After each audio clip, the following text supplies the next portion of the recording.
حضرت عبداللہ بن مسعود رضی اللہ تعالیٰ عنہ رسول اللہ صلی اللہ علیہ وسلم کے پاس آئے اور آ کر عرض کی، یا رسول اللہ، مجھے کسی نے یہ بتایا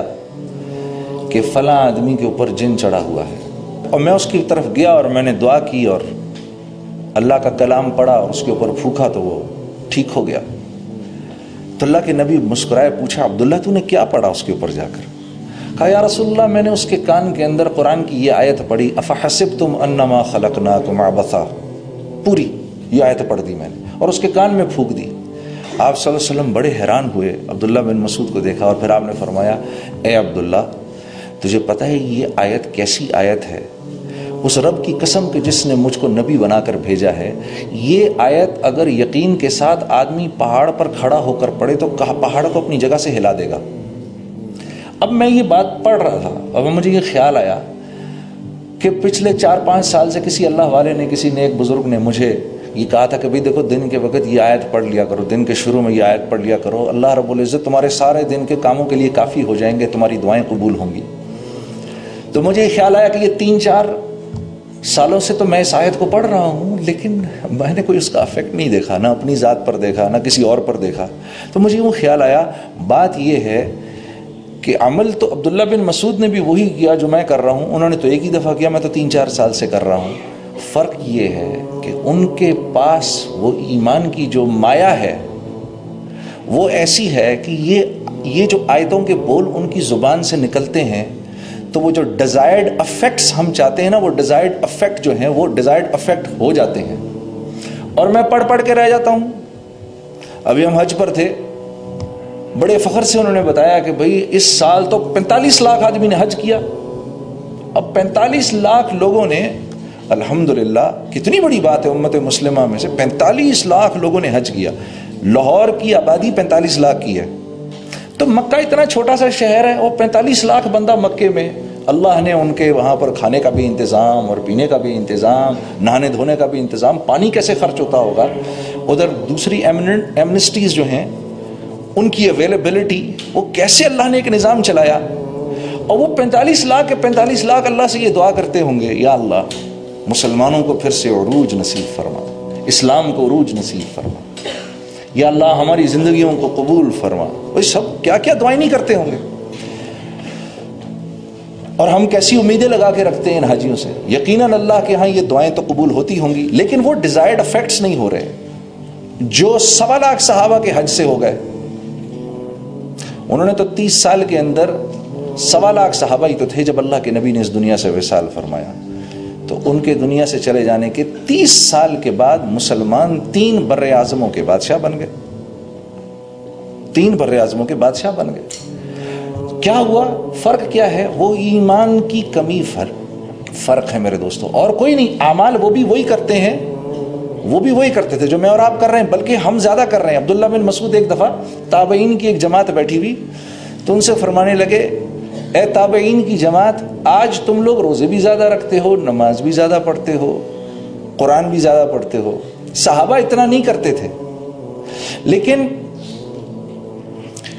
اللہ کے ہاں وہ بڑے مقبول لوگ تھے۔ فرق کیا ہے؟ فرق کیا تھا کہ ان کے دل دنیا کی لذتوں اور اس کی حب جا اور حب مال سے ان کے دل خالی تھے، اور ہمارے دل بھرے ہوئے ہیں۔ میرا دوست ہے سعید انور، کرکٹ پلیئر جو ہے ہمارا، میں اور وہ جماعت میں ایک ساتھ سفر کرتے ہیں، تو وہ ایک بات اکثر کہتا ہے، اور بڑی اچھی بات وہ کہتا ہے۔ وہ یہ کہتا ہے، دیکھو ایک کنواں ہے نا جس میں پانی ہے، ٹھیک ہے، اس کنویں سے سب نفع اٹھا رہے ہیں، اگر اس کنویں کے اندر ایک مرا ہوا کتا گر جائے آ کر، ایک مرا ہوا کتا ہی تو ہے، اتنا بڑا کنواں ہے، وہی اتنا پانی بھرا ہوا، ایک مرا ہوا کتا ہی ہے، اب مجھے بتاؤ ہم میں سے کیا کوئی بھی اس کنویں سے کوئی نفع اٹھا سکتا ہے؟ نہیں اٹھا سکتا۔ آپ اس میں پانی پہ پانی بھرتے رہو، کوئی نہیں۔ لوگ کہیں گے 1 منٹ رکو، سب سے پہلے اس مرے ہوئے کتے کو باہر نکالو، اس کو باہر نکالو، اس کے باہر نکل جانے کے بعد اب جو تم چاہتے ہو وہ ہو جائے گا۔ پھر پانی کو صرف ایک ہی دفعہ صاف کرنے کی ضرورت ہے۔ اب جو پانی بھرو گے اس پانی سے تم ہر قسم کا نفع اٹھا سکتے ہو، اس کو پی بھی سکتے ہو، اسے وضو بھی کر سکتے ہو، اور گھر کا کھانا بھی پکا سکتے ہو۔ تو اعمال کی کمی نہیں ہے، اعمال تو ہم کر رہے ہیں الحمدللہ۔ میرے عزیز دوستوں، میرے بھائی اور میری بہنوں، فرق صرف یہ ہے کہ ہمارے دل ایمان کی مایا سے خالی ہے، ہاں میرے بھائی اور میری بہنوں، دنیا میں آ جانے کے بعد ہمارا سب سے قیمتی اثاثہ ایمان ہے۔ حضرت عمر رضی اللہ تعالیٰ عنہ پر جب کوئی حال آتا تھا، کوئی دنیاوی حال آتا تھا،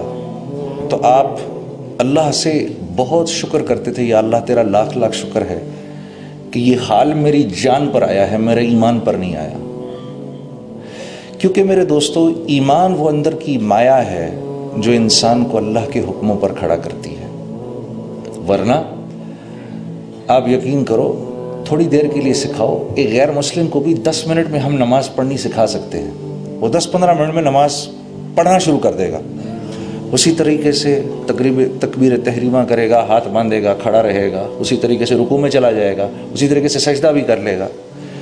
اور یہ بات ثابت ہے، پرانے وقتوں میں 1400 سال میں کئی دفعہ ہوا یہ کہ غیر مسلم جاسوسوں نے اماموں کا بھیس بدلا اور عرصہ دراز تک مسجدوں کی امامت کرتے رہے۔ تو یہ اعمال جو ہیں، نماز ہو گئی، روزہ ہو گیا، حج، زکوٰۃ، اچھے بول، میٹھا بول، اچھے اخلاق، اچھے معاملات، اللہ کے ہاں ان کی قیمت اسی وقت لگتی ہے جب دل کے اندر ایمان ہو، ورنہ اللہ کے ہاں ان کی کوئی حقیقت نہیں ہے۔ تو میرا آپ کا سب سے قیمتی اثاثہ ایمان ہے۔ ابھی کچھ دن پہلے میں ایک چیز پڑھ رہا تھا کہ اچھا، میری ایک گزارش ہے بھائی، جتنی دیر میں بات کروں بھائی، کوئی تکبیر اور نعرے نہیں لگانے یہاں پر، ہاں ذرا تھوڑی دیر آپ کی مجھے توجہ کی ضرورت ہے، کیونکہ میں دنیا کے اس وقت اتنے سارے کام چھوڑ کے آپ کے پاس آیا ہوں کہ میں آپ کو بتا نہیں سکتا، اور میں کیونکہ یہاں پر آنے کی ضرورت سمجھتا تھا، اس لیے بڑی ضروری اپوائنٹمنٹس میں نے کینسل کی اور پھر میں یہاں آیا ہوں۔ اور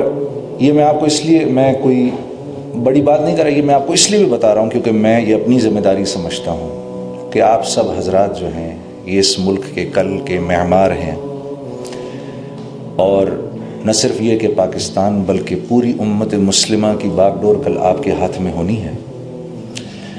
اور میری دل و جان سے آپ کے لیے دعا ہے کہ اللہ رب العزت آپ لوگوں سے اپنے دین کا کام لے، کیونکہ جس کے لیے اللہ نے یہ فیصلہ کر لیا کہ میں نے اس سے کام لینا ہے، یقین کرو میرے دوستو، آپ ذرہ کریں گے اور اللہ آپ سے ایسے کام لے گا، آپ ایک قطرہ کام کریں گے، اللہ آپ سے کام ایسے لے گا جیسے سمندر سے لیتا ہے۔ وہ اس کی اپنی مرضی پر ہے، آپ میں سے کس کو چن لے، ٹھیک ہے؟ یوں اگر ہم زور لگائیں تو کسی کو 2 رکعت نماز بھی نہیں پڑھا سکتے، ہاں، لیکن اگر اپنی زندگی کو ٹھیک کرنے کا فیصلہ کر لیں تو پھر اللہ کی طرف سے آسمانوں پر چناؤ ہوتا ہے کہ اس نے اپنے آپ کو ٹھیک کرنے کا ارادہ کر لیا، اس لیے اب ہم اس کی ذات کو، اس کی زندگی کو اوروں کی ہدایت کا ذریعہ بنائیں گے۔ یہ ہے سارا معاملہ۔